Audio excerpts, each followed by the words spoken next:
Hello, everyone, and welcome to this Real Women, Real Purpose talk show. I am Catherine Yarbrough, and I am one of the hosts of the Real Women, Real Purpose talk show. And I am also the global facilitator of the On Purpose Woman global community and the creator of the Manifesting Clients Academy. And I am delighted to be here today with Mia Zachary. Hello, Mia. Hey, Catherine.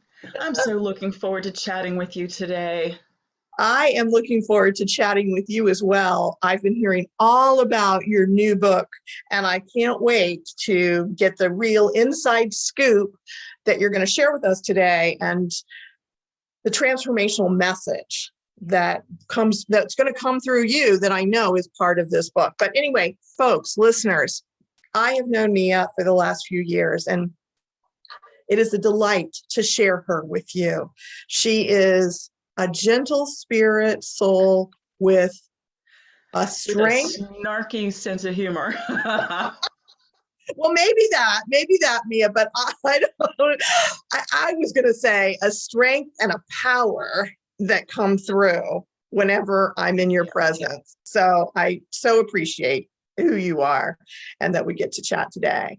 And what I also know about Mia is that she has been a lifelong spiritual seeker and she's a natural healer.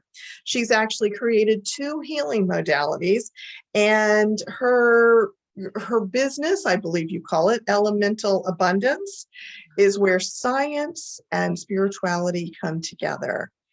So I don't know if we'll be talking much about that, because I know we're here to talk about a new testament to the divine feminine.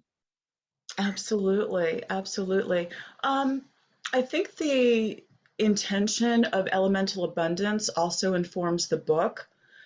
There's the spirituality side, which is a reimagined story of Jesus's ministry, but I think I kind of went semi-science with the academics. I've explained a lot of terms in the footnotes. I've explained a lot about the culture of the time that the story takes place, in the footnotes and in some of the appendices. So I think it still blends both, because I blend both. I am a natural healer, and some people are like, what does that mean? Well, if I'm coming from the spirituality side, then I am able to perceive your aura, identify blockages within your parasympathetic in your system, and help you balance your chakras. But on the scientific side, what I'm doing is entraining the vibrations of the electrical impulses coming from your brain into your parasympathetic nervous system. And it all comes down to the same thing. I help you stress less. I love that. That's beautiful. And that was it. That was the marriage of science and spirituality in that little paragraph that you shared with us. Well, let's step back here, because I know we're going to be talking about your new book, and it is a new testament to the divine feminine.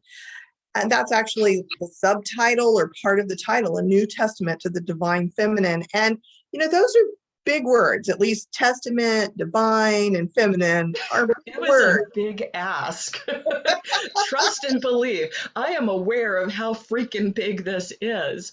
Um, if you can, put yourself into my place for a moment, because I know that you also are not Christian.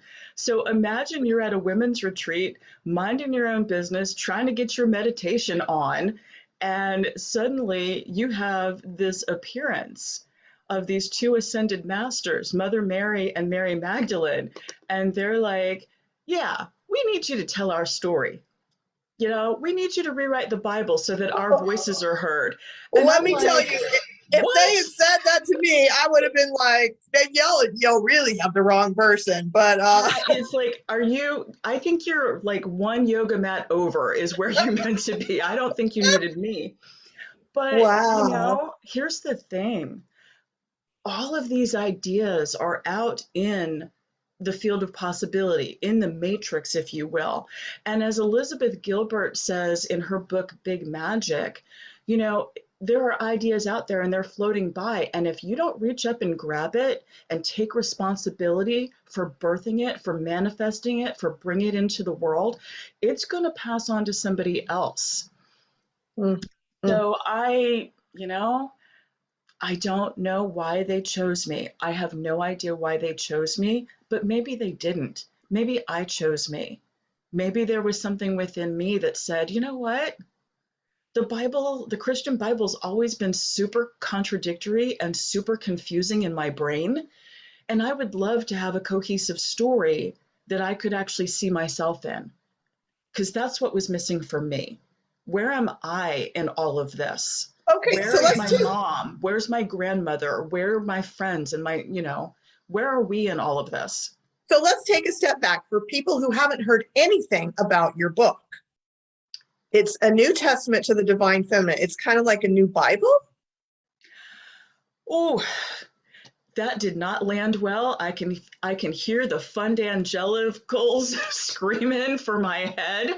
But yeah, I'm going to stand today, March 14th, 2022, and own this. Yes, I have rewritten the New Testament of the Christian Bible. However, I've deliberately and intentionally drilled down under the religious dogma, under the politics, to find the core teachings at the heart of Jesus's ministry.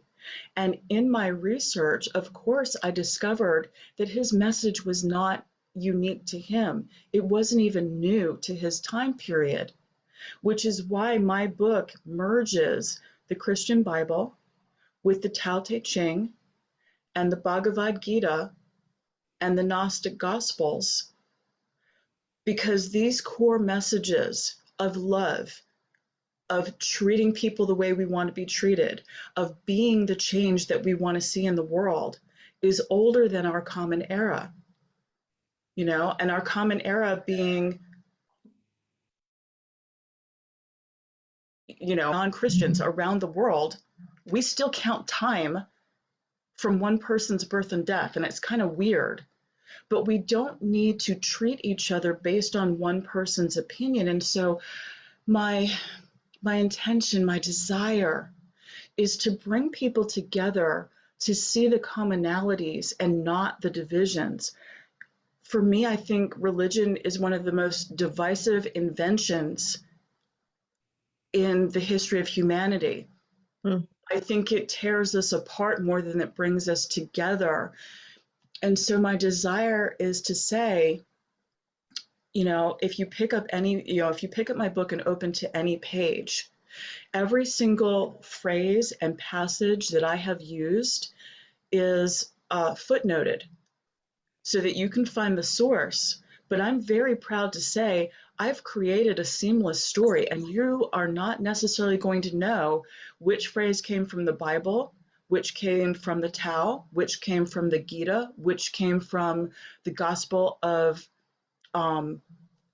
Philip, for example. It's a seamless and cohesive reimagining of Jesus's ministry from the time of his baptism until his murder on the cross, and then his ascension, which is really a lesson to the reader on how you can resurrect your life every single day and ascend to Christ consciousness. Okay, so this is powerful. That's a lot. It's a lot. And I want to say, I've had the pleasure of reading, I believe, the first 2 chapters, and this was after I'd heard you speak about it in the On Purpose Women Global community at other experiences other meetings we've been in. And I wasn't expecting all the footnotes and the different ways in which the way you wrote it, that has it really come across as a spiritual text. And I want to say that on the one hand, it was slightly more challenging to read it because it wasn't just this flow without all that extra stuff that I kind of was like, what is that? But on the other hand, I really appreciate that was all there because it speaks to how important it is, the weight of it. And I agree that what I read was seamless. And it was a different perspective. So speak about that different perspective, if you will, the feminine, divine feminine, or the feminine, whatever. Tell us about that. I want to make a step back comment to speak to it being a spiritual text. That is not my intention. I am not trying to take anybody's Bibles any more than President Biden is trying to take anybody's guns. This is a companion, if you will. I am not asking anybody to give up their religion. That's not my place. What I'm asking is be open-minded enough to expand your faith. When this book is available in Barnes & Noble next month, it's actually housed in personal development and self-help. I never intended for this to be a spiritual text. I never intended for this to replace what you are comfortable with and what you believe in. I simply want to expand your perspective, your perceptions, your understanding, and then hopefully shift your behavior and attitudes moving forward. So, That distinction. yeah, your second question about elevating the divine feminine. For me, I had been doing Bible study with a friend in Australia for 20 years.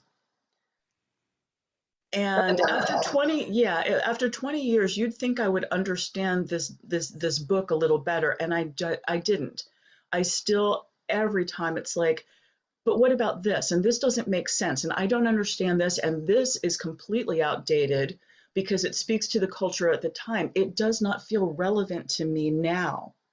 So what I really desired to do was, again, go back to that core teaching, that core messaging, and find what is timeless. What are the everlasting principles from the first century that are speaking to people of all times?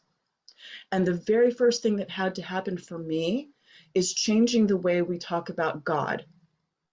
Now, respectfully, you're going to see me gesture, and in the book, anytime I refer to God, it's always going to be in air quotes, because God is not a name, it's a title. And I think this again goes back to the divisiveness of religion. Some people say God, some people say Allah, some people say Buddha, some people say whatever they say. And even in that speaking, we're divided, and it's all masculine pronouns. Mm-hmm. So the first thing I did, and you'll see when you probably noticed when you read the book, is I've chosen the power of love as the name for our creator, for source energy, for the deity that we are referring to. And throughout the book, anytime God is referenced or anytime God is speaking, I use both masculine and feminine pronouns, and I use them interchangeably, sometimes in the same sentence, to get across the idea of breaking out of gender roles for the creator of all of us. The other way that I wanted to and have elevated the divine feminine in this book is, like a bad stage play. Mary Magdalene comes into the Bible and she's like, okay, I'm here for this one part. And then she disappears, never to be heard of again. And I was like, well, wait a minute. There wouldn't even be Christianity without Mary Magdalene. So why is she so small in such a big story? So that was my other reason for writing The Messenger, is it's like, I wanted to know, well, what happened to her? Where did she come from? What else did she do? What did she do afterwards? Now, I know you shared with us that Mary Magdalene and Mother Mary, I believe, came to you to ask you to write this. Now, when you were writing the book, did they stay with you? Did they talk through you? and help you answer those questions? This book was such a personal challenge because, like I said, not being a Christian and having to dive so deeply into the Christian Bible as source material, I actually have 17 of them because I wanted to see how the information was expressed in different ways and then make my own so that I wasn't trampling on anybody's copyright for the the intellectual level. But spiritually, I'm the first one to tell you, I don't know everything about religion. I know very little about world religion. So, yeah, um, the vast majority, I would go so far as to say 75% of this book was channeled because there were so many times I got stuck and I'm like, I don't know what to say next. I don't know what needs to come next. And I would hear a whisper in my ear. It's like, go look at Tau verse 46, go read Isaiah 42:2. And so I am very careful usually to say, this is our book. It's not my book. This is our book, Mhm. not just mine and the Marys, but also ours, yours and mine, and any other woman who's listening or watching who reads this. This is our book.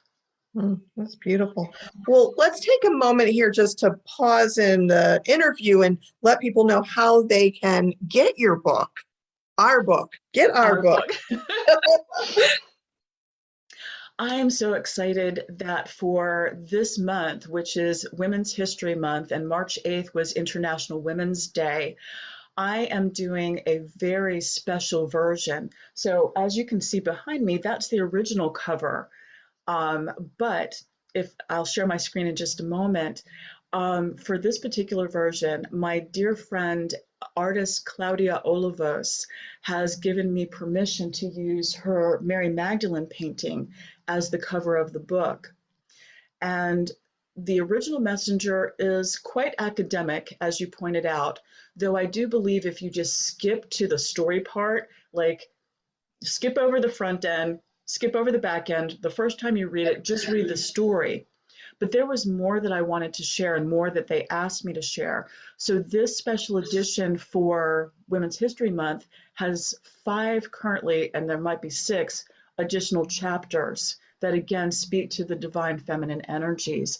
And if you'll allow me, I'll share my screen right quick to show you.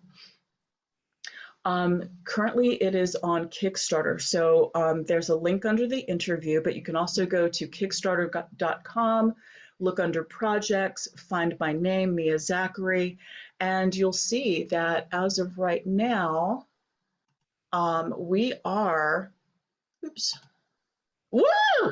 Almost halfway to the goal of getting this printed. So this is really, Kickstarter is all or nothing. So if we don't get fully funded, these special editions are not getting made, but I am so thrilled. My brother David designed the cover of this, and I just think it's gorgeous. Yeah, I agree. And the thing of it is, because this is a special edition, once the Kickstarter's over, I'm not doing this again. The additional chapters will not be available. Wow. So do we have to pay a certain amount to get it? So how does that work? I don't understand. Do we just donate whatever we want? You donate whatever you want. There are different pledge levels that give you different rewards. That's how Kickstarter works. So for example, if you're like, oh my gosh, I love this project, I want to read the book. For a $30 pledge, you get the original book, which is The Messenger 8 Keys for Resurrecting Your Life. For a $50 pledge, you get the limited edition with Claudia's artwork on the front, and you get the additional bonus chapters. Mm-hmm. And then there are certain levels that give you a little bit more. Some of the levels give you time with me that we can use for life coaching, spiritual counseling, energy healing, whatever you want. But I'm really proud of the one, and I'm hoping to invite people into this mission because one of the levels is called a pay it forward. And when anybody pledges at that level, not only do they get a copy of the limited edition book with the artwork, but that also allows me to give away 3 copies of the original Green Book to 3 women's charities that I've chosen. Um, so I'm excited. I'm truly excited. I haven't even held the new one in my hands yet, but I desire so greatly to elevate women through the story of a man in order to elevate men so that we can tell different stories about women. You know, how did they go from being our snuggle bugs to being abusers? That's beyond me. I will leave that to the social workers and the law enforcement and other people with much higher expertise than me.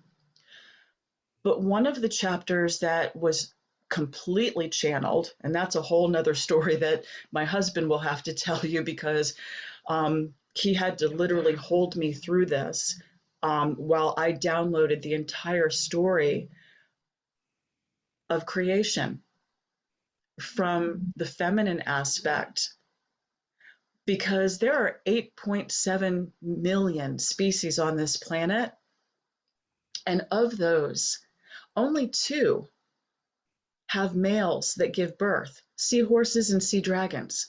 Every other species on the planet is birthed through the female. So why are we still buying into the next level bullshit story about Eve coming from Adam?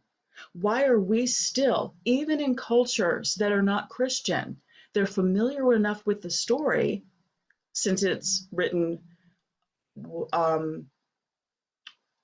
I think I don't want to guess. I don't want to guess, but we're all familiar enough with the story that, oh, women are inferior to men. Women come secondary to men. Women were an afterthought born out of Adam's rib.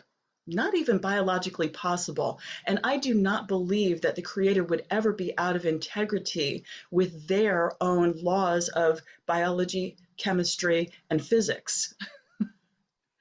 So it's a big, I know, it's crazy.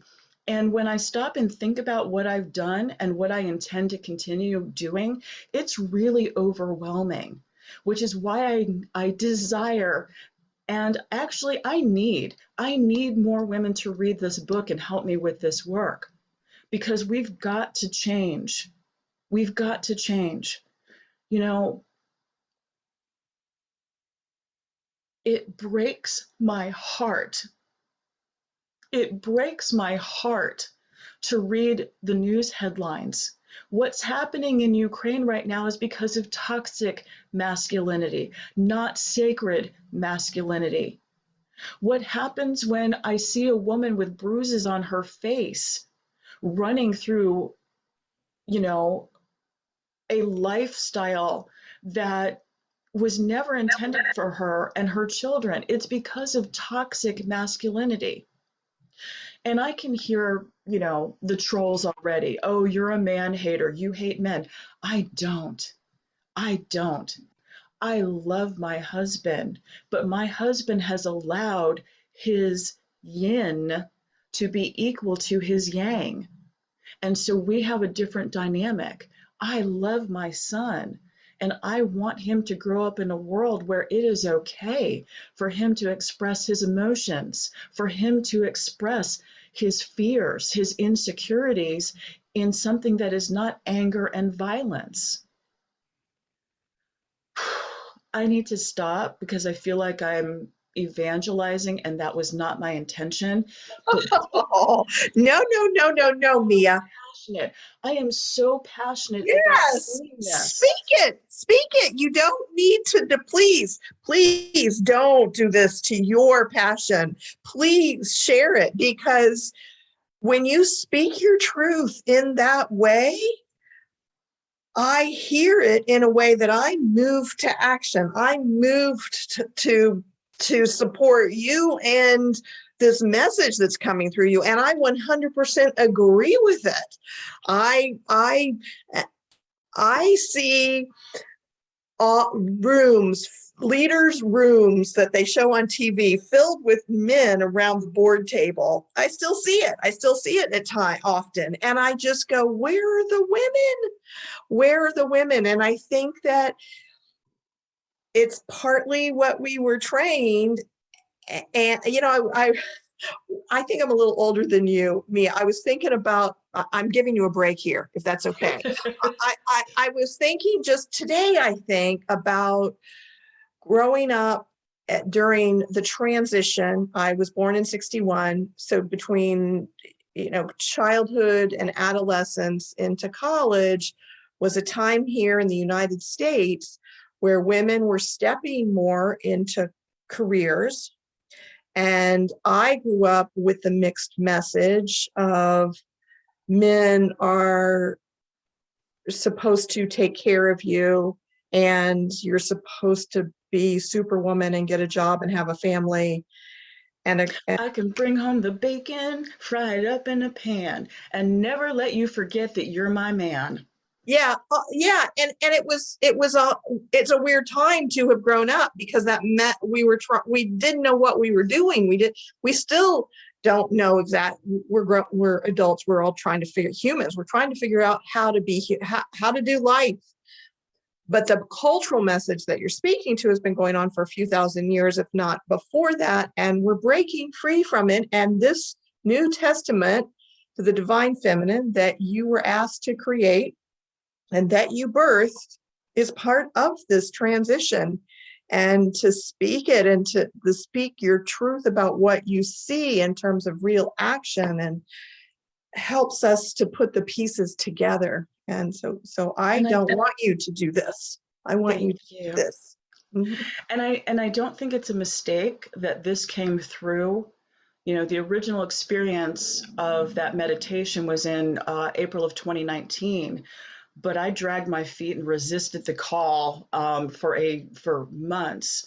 But I don't think it's a mistake that the actual writing occurred during the pandemic, because I think the pandemic was a wide open window to, we've got some real issues to deal with. And now I think, not for everyone, I don't want to speak for everyone, but are thousands, millions of households that are like, whoa, wait a minute. This is what my wife has to do on the regular. I can't handle this. I think we had more appreciation for our wives, for our mothers, for teachers, especially of both genders. I have to homeschool and work and take care of the rugrats all at the same time. Are you kidding me?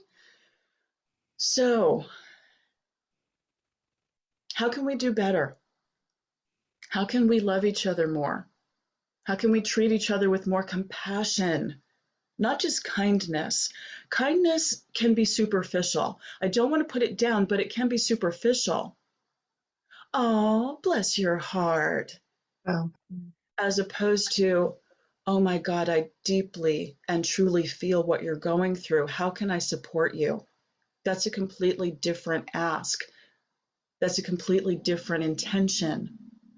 Um, and so that is my hope. The little girl in me who was told, it's a waste of time to help you with your math homework. Girls are stupid. You're not going to understand science. You want to be an astronaut? Yeah, right. The little girl inside of me is still afraid to speak big and to act big and then to intend big. But I would love to start a revolution. I would love to be the first drop of water that starts a ripple that continues around the globe, because our planet's made of mostly water. I'd like people to just be less shitty. And I would.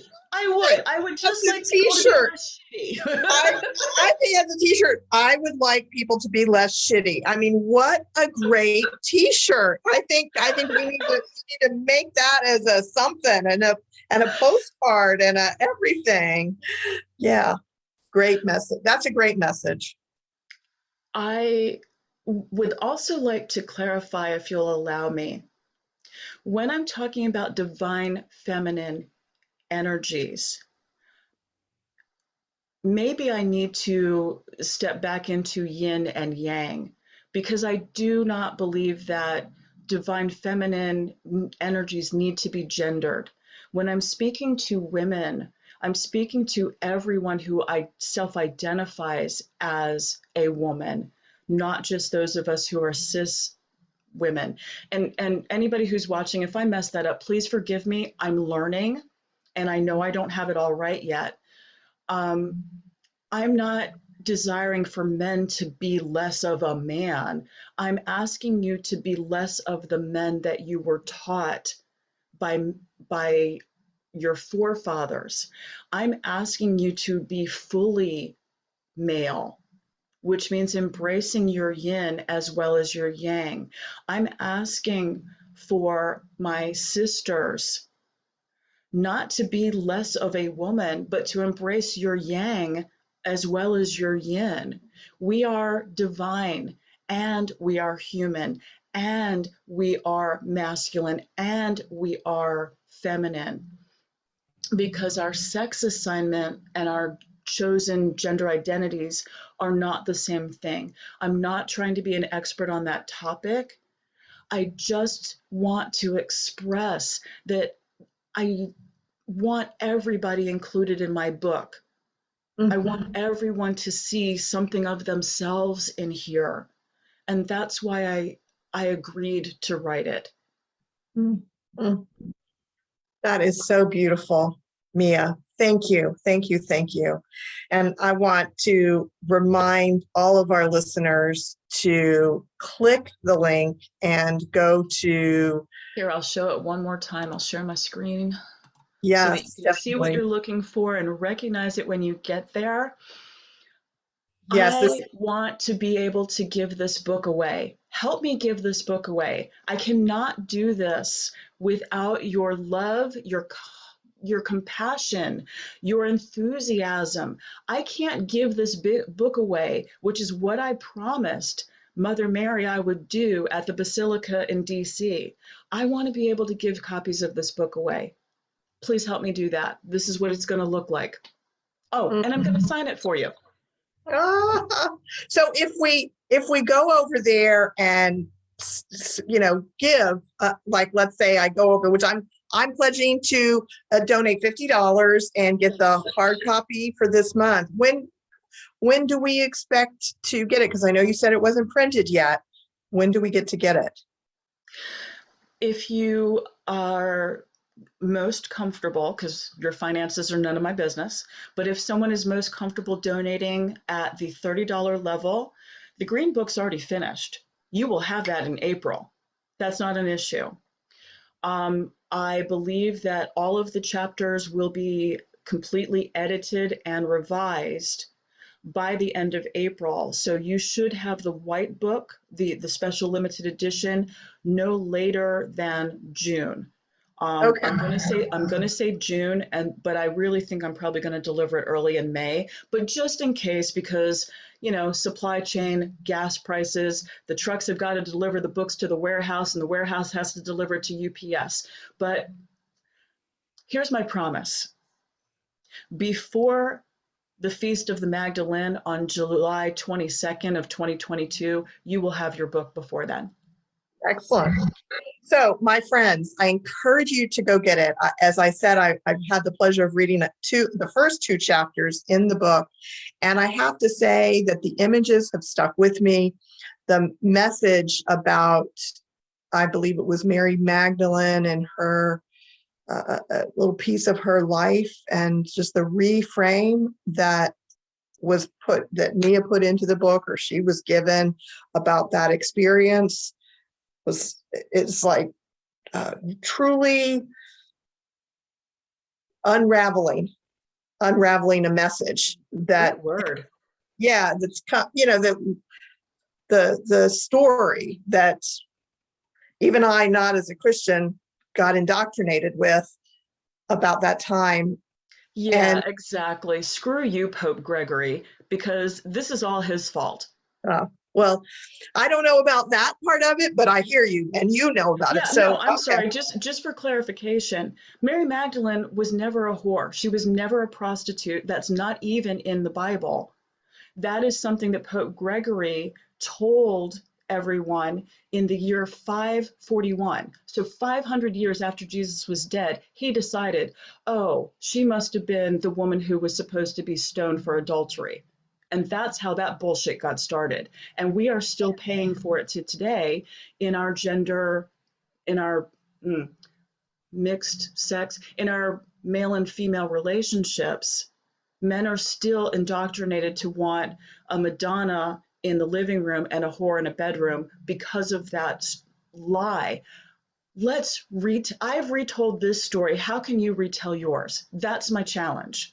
How can you retell your story for your daughters and your sisters and your grandchildren? How can we be the change we want to see in the world? That is the message. Thank you, Mia. Wow. Girl, get on your soapbox and stay there.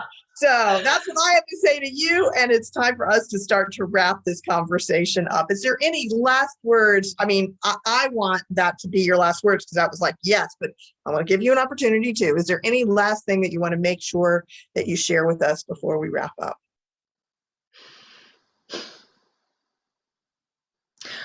We are on the verge of a global change, and I believe that we are seeing this played out in the current situation.